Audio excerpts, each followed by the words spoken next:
He slept on a beanbag, drove a Corolla, and told the world he was making money just to give it all away. Investors gave him billions because he looked like the one guy in crypto who wasn't in it for himself. Then $8 billion in customer money disappeared. His name is Sam Bankman-Fried. Stanford parents, MIT physics degree, short stint at quantitative trading firm Jane Street, and by 25 he was already building his own crypto operation. In 2017 he started Alameda Research, a crypto trading firm, and in 2019 he launched the exchange FTX with co-founder Gary Wang. He cultivated this whole persona of the distracted genius: shorts, t-shirt, messy hair, slept on a beanbag at the office, drove a Corolla. During a Zoom pitch to Sequoia Capital, one of the most prestigious venture firms in the world, he described FTX as a future super app where you could do anything with your money. Sequoia's partners were losing their minds in the chat. After the call, FTX's head of product walked over to congratulate SBF on the performance and found him mid-game in League of Legends. He had been playing the entire meeting. Sequoia invested over $200 million. They later wrote every dollar of it off as worthless. He also talked constantly about effective altruism, the idea that you should make as much money as possible so you can give it all away to save the world. Meanwhile, the operation was based around a reported $30 million penthouse in the Bahamas overlooking the ocean. FTX got big fast. In 2021, it paid $135 million for the naming rights to the Miami Heat arena. Tom Brady and Gisele Bündchen appeared in ads. Larry David starred in a Super Bowl commercial. That same year, the company moved to the Bahamas, where top executives lived together at Albany, a luxury resort. SBF became a political mega-donor, spending over $40 million during the 2022 U.S. election cycle, meeting with lawmakers on Capitol Hill, and pushing for crypto regulation that conveniently favored his own business model. He was the second largest individual donor to the Democratic Party that cycle. Here's the simplest way to understand what happened. FTX was like a bank. Customers deposited their money there and assumed it was safe. Alameda was like a casino in the back room, making risky bets. Sam owned both, and according to prosecutors, he quietly opened a door between them. Alameda could reach into FTX's vault and take customer money whenever it needed to. No permission, no disclosure, no limits. So while millions of people thought their deposits were sitting safely in their accounts, billions of dollars were being pulled out the back and gambled, spent, or given away. Caroline Ellison ran Alameda. She was also SBF's ex-girlfriend. She later testified that Alameda took roughly $10 billion from FTX customers and that SBF directed her to do it. The money didn't just go to trades. Prosecutors said customer funds were used for venture investments, $121 million in Bahamas real estate for executives, and tens of millions in political donations. The gap between what SBF said publicly and where the money actually went kept widening. As long as crypto prices were rising, and most customers weren't asking for their money back at the same time, the hole stayed hidden. Then, November 2022 arrived.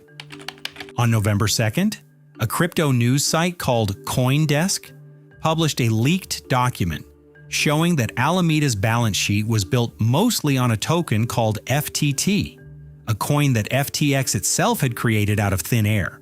It was like discovering that a company's entire net worth was based on gift cards it had printed itself. 4 days later, Changpeng Zhao, known as CZ, the CEO of Binance, the biggest crypto exchange in the world, tweeted that Binance would sell all of its FTT holdings, about $550 million worth. That tweet was the match. If the biggest player in the industry is dumping your token, everyone else runs too. Customers rushed to pull funds. Within 72 hours, withdrawal requests hit roughly $6 billion. FTT's price collapsed from $22 to $7. FTX quietly stopped processing withdrawals without formally announcing it. People were clicking the button, but the money wasn't coming. On November 8th, Binance signed a letter of intent to buy FTX. For a moment, it looked like a rescue, the biggest player in crypto swooping in to save the second biggest. The next day, Binance walked away after looking at the books, citing mishandled customer funds and potential investigations.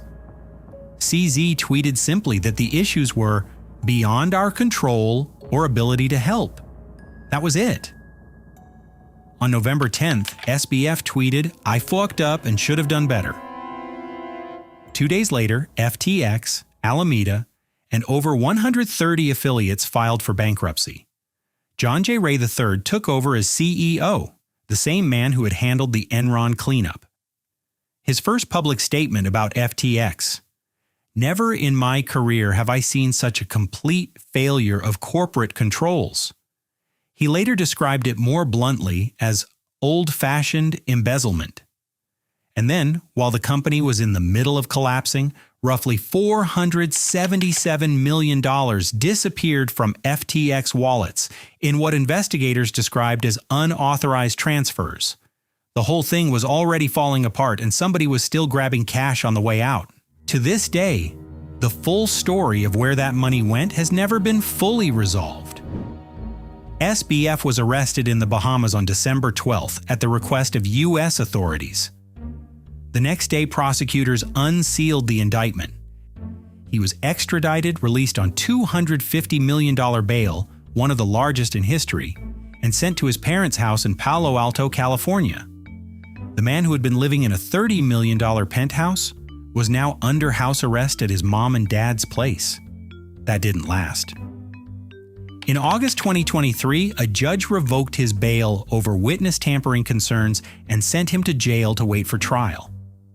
Among the new charges, allegedly spending $40 million to bribe Chinese officials. The court also banned him from playing video games with chat functions, which meant no more League of Legends.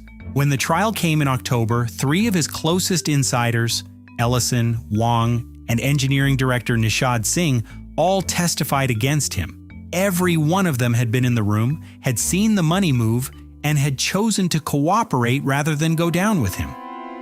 Ellison's testimony hit the hardest. She had run Alameda, dated SBF, and watched from the inside as billions moved where they shouldn't have.